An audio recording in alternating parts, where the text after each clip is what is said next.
Hi, everybody. My name is Ed. This is Frank. And we're from Kirch Property Management and Sales. And we're hopefully going to tell you about the stimulus package for what we know. And it's early in the stages, so there's more we don't know than we do know, but we do know some of the highlights of it. So you can start. What is your opinion, Frank? Boy, my opinion. So this is the second round, right? So they've done the one big one, and that was called the CARES Act, and that was back in the summertime. And then they've been talking about it, kicking it around for a couple months. They've been discussing another round of stimulus in September and in October, and really nothing's been done because of political reasons and election reasons.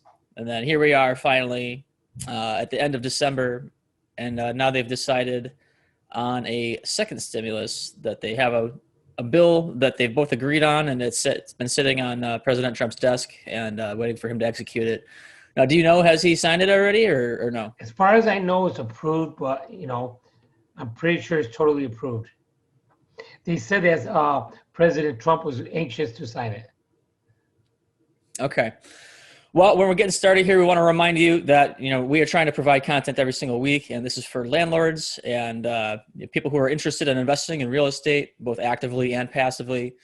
And we'd love it if you could share this with people that you think might be interested to like, comment, subscribe, and get the word out and just get involved. We want to hear your opinion, so leave a comment and reach out to us. We'd love it. So that being said, let's go ahead and jump right into it. All right.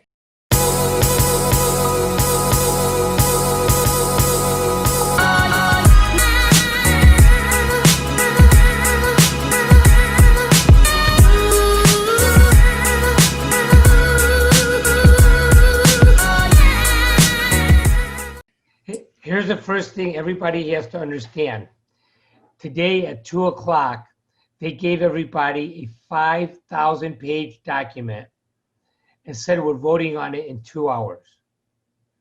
Now, I'm sure everybody read all 5,000 pages and totally understood it before they voted on it, okay? Because I'm sure every one of them are speed readers and we're really, but that's the first thing you have to understand. So this document that's coming out is 5,000 pages. So what we tell you right now could be 100% wrong. I don't think it is, but it could be. So you want to investigate it, and I'm sure there'll be more clarity coming up in the next few days. Yeah. Okay? So let's go through some of the highlights. They're extending unemployment benefits. They're adding $300 per week, and they're giving the states that ran out of money more money to do it. It's going to go for 11 weeks, and it's going to expire March 14, 2021. Okay? So that's one of the first things in the package is the unemployment. Okay? Also in the unemployment, if you are self-employed, you are not traditionally eligible to receive unemployment benefits, you might be able to collect unemployment benefits again as the last time. So just because you can't get unemployment benefits does not mean you do not qualify. So it's something you want to check into, but yeah, that's something that they're going to do. They're coming up with $325 billion for small businesses. They're going to start the Paycheck Protection again, where employees can go for another PPP loan. Yeah. And it's going to be forgivable for small businesses again to eligible applicants. And they're saying this time it's going to be easier to do. And anything the government does is a lot of time is not easier to do. Not the easiest thing. But they're saying it's going to be easier than what we don't know, but it's going to be easier. So they ran out of the money with the original package. So right. Basically, there's people who have been waiting in line for months since July, August, September, when they ran out of the funds. And they're going to be the first ones in line to get these. And yeah, they approved another $325 billion of it, of which the 284 billion of that is going to go into the payroll protection program specifically. And so this is great for small business owners. So if you haven't taken advantage of it, if you're eligible, I mean, we're going to pay for this eventually, right? So you might as well have it go into your pocket and take advantage of it, or else somebody else is going to take advantage of it. So, And this is going to be a huge price to pay back. People think all these benefits are good right now. Can you imagine how long we're going to be paying back all this? yeah, so you might as well take advantage of it, or else someone else is, and everybody's going to be paying for it anyways, you know? So you might as well get the money and use it. Also, 501c organizations, which are, I believe, tax-free entities with 150 fewer employees, are also going to qualify. Don't know how many people that affect, but that's going to happen. Now, here's the good thing. People are going to get another round of checks put in their bank accounts. If you're on the IRS already, they're going to be putting it directly into your bank account. It's going to be $600 for individuals, $1,200 for married couples, and parents who are eligible will receive $600 per child. And there's, I believe your kid has to be under 17, and you have to be eligible, et cetera, et cetera, et cetera. So that's all, what I'm saying? That's another good thing. That's hopefully going to stimulate the economy a little, help people catch up on rent a little bit, things like that. Okay. Another thing in the bill, and I don't know why this is under, well, I guess I understand. They're going to help protect insured patients from large medical bills when you unknowingly receive out-of-network care. So if you go to a hospital and you're out of network, a lot of times it can really sock you away on the bills. There's something in the bill here now that protects you against that. What it is, I don't know, but there is something that will protect you. So they're working on that too. What else is there? Here's another thing that all you landlords should be really excited about. They're giving $25 billion to landlords for tenants who can't pay their rent. And the landlords supposedly can apply for the loan for the tenants. Now, that's all we've read so far on it, so we don't know how that's going to work, what we're going to do on that. Yeah, I'm pulling it up right now for you. Here we go. This is going to be a way for tenants to get caught up on rent, going right to the landlord, and you're going to be able to apply for the tenants yourself. So this could really be huge for a lot of landlords that are hurting right now. Now, will they run out of money? How hard is their system going to be? I have no idea, but at least as a start in the right direction. And I do believe we're coming to the end of COVID. Whether it's 2 months or 6 months, I believe we're coming to the end. So I think the restrictions are going to be let up soon. So it behooves everybody to help their tenants get current before the eviction ban is lifted, because otherwise you're going to be evicting a lot of tenants, and a lot of tenants are going to be in a lot of trouble. And they're not saying that tenants don't owe the money. The eviction ban just has postponed the eviction, but they still owe the money. So this is a time, this is another time too. There's a lot of agencies that will help your tenants. We're starting to get a lot of aid coming in for our tenants right now. So there's a lot of aid for tenants. You need to be looking into that. If your tenant's behind, get them help, show them how to get help. You need to do that, because that's just going to be huge. You want to do that, help your tenants, and that helps you. These are just some of the highlights on the bills. Okay. Is there anything you wanted to go over, Frank? Yeah, well, like you said, there's like 5,990 something pages, and they only had like 2 hours to read it. Just imagine all the other stuff that they had in there that they're not really discussing with us, right? So, how much fat do you think that they threw into this bill?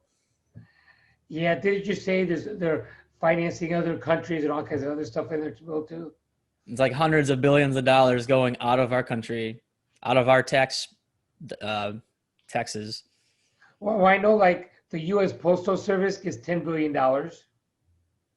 Healthcare Provider Relief Fund gets $35 billion.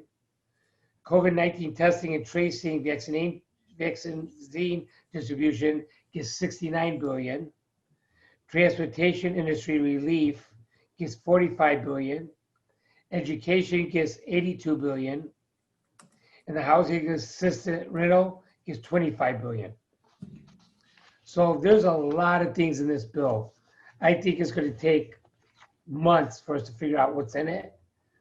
But hopefully we will find out what's in it for landlords quicker than that and what we have to apply for to get help for the tenants. Yeah, and I mean, they're just now starting to approve the grants, right? I mean, you've been having the applications for months and months, and now just finally they're starting to approve some of them. Is that right? Yeah, we're slowly getting grants in the office still for tenants. So we are getting grants in slowly. We're not getting a lot though. I mean, realistically, I think we've got a total of 3 grants in our office.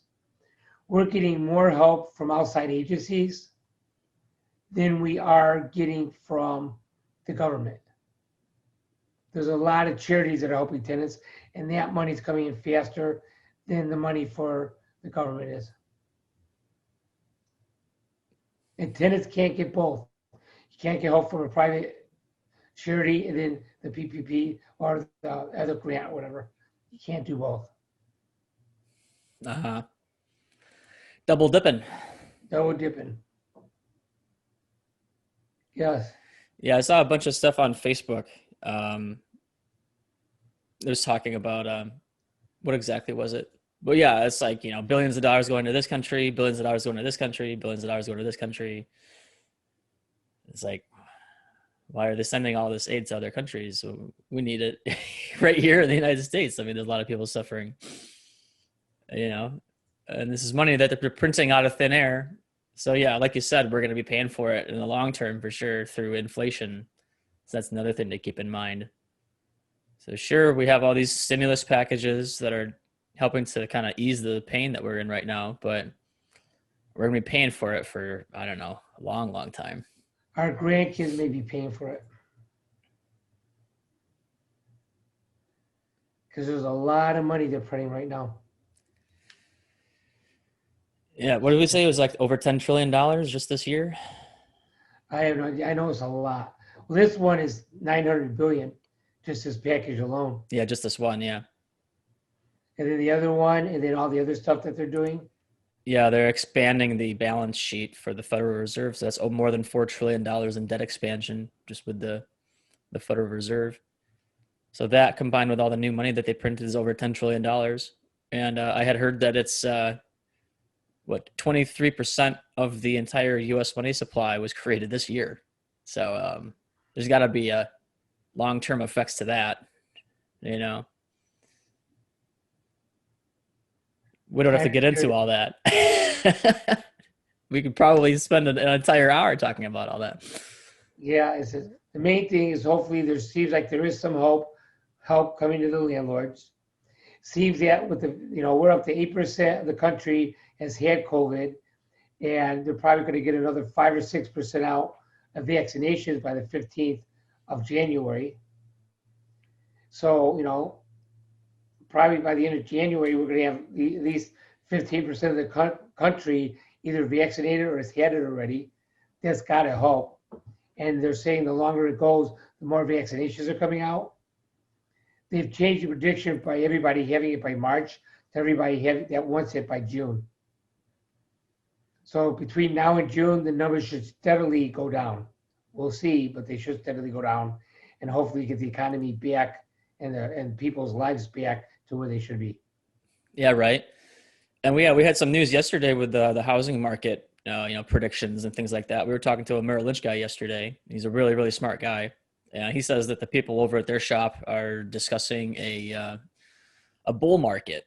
They're saying, full stream ahead. And we've had a recession that we got in and out of very quickly this year. And they're thinking that we're going to have another bull market moving forward. And the housing market is going to be strong and everything's going to be strong in 2021, which just a couple of months ago, everybody was all worried that we were going to have like a big economic disaster in 2021. So it seems like we're getting some mixed signals, and some very smart people with a lot of good data, and they know what they're doing.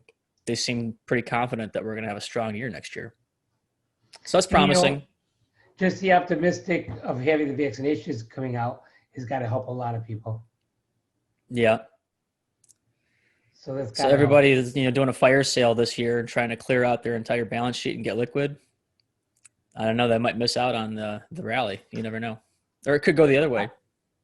I know my apartment buildings have went grossly up in value in the last year or two. So if we would have got out 2 years ago, like everybody kept on saying, there's people on YouTube all the time saying, panic, panic, the sky is falling, get out, go to cash. They're sitting on a bunch of cash right now, and the assets that they got out of have doubled in value. Yeah. So was it a wise move? Right now, it doesn't look it. Isn't that crazy? Does that still mean just go wild? No, you still want to be cautious. But you know what I'm saying? Yep. Be cautious, but keep going. Make sure whenever you buy cash flows, that's going to be the key. So yes. Any last minute thoughts? Yeah. What else we got in this stimulus package? I don't know. We haven't had a lot of time to go over it. We're going to do a follow-up video when we get a little more information. We'll do a follow-up video, and once we get somebody to put it together for us and let you know exactly what landlords can expect. And this is neat. We have a little infographic here. Let me share this little infographic really fast. Ooh, an infographic. I like it already. So this is Wall Street Journal. They're showing the categories in the billions. So these bold numbers, these are in billions. So we have 325 billion. That's going towards small businesses, of which 284 billion of that is going to be to the PPP loans to get those funded again. And we have $55 billion in vaccines and testing and tracing. And there's 45 billion in transportation. And there's 26 billion in nutrition and agriculture and farming. And we have rental assistance. Is that 25 billion? We already touched on that already. And here's the schools. This is 82 billion for supporting the schools and how they all had to convert onto the online model this year, or the hybrid model, which is pretty crazy. So they're getting a lot of support. That's good. What is it? Small banks that serve low income and minority communities. So that's 12 million for that. Childcare, low income families, unemployment benefits is a pretty big chunk. And then direct checks. So this must be a lot of the stuff that's going out of the country. Is the direct checks $166 billion. B with a billion with a B. These numbers are just astronomical these days. Crazy stuff. Yeah, it's only going to get crazier. Hopefully, we're starting to get out of this. I know numbers in Illinois are going down, so that's got to be helping. We're a third of the numbers where we were a month ago, so that's positive. Yeah, you were showing me that earlier today. At least in Illinois, Illinois has been doing well recently. Better with the low case numbers, relatively. So yeah, cross your fingers. Thank God we're not in California, because I guess their numbers are going astronomical. Pray for all those people. And then we will be back in a few days to go over this one more time, and hopefully we can give you specifics on it. If you like this video, you want to subscribe, you want to give it a thumbs up, and you want to make comments. And the other thing you want to do, share this with people you know, because you assume that just because you read this, and you know it, that other people know it, but they don't. So share this with other people, and hopefully, you can help somebody else, and it's not costing you anything to help somebody else. And it is Christmas time. People need a little good news. So if you know a landlord, tell the landlord there's help coming, and you might make their Christmas. Because I'm telling you, a lot of landlords are stressing right now because of all the tenants not paying, and they know what's happening. They're really stressing. So this might be good news for them. Share it. Make somebody's Christmas happy. Absolutely. Yep. We're in the holiday season. We're recording this on the 22nd, so we're only a couple days away. So we want to say happy holidays, everybody. Hope you're all very safe and very happy holidays. Well, All we right. appreciate you. Hope you have a great day. Don't forget to subscribe, make comments, share. That's Thanks right. a lot. All right. Thanks, everybody. Take care. All right, bye.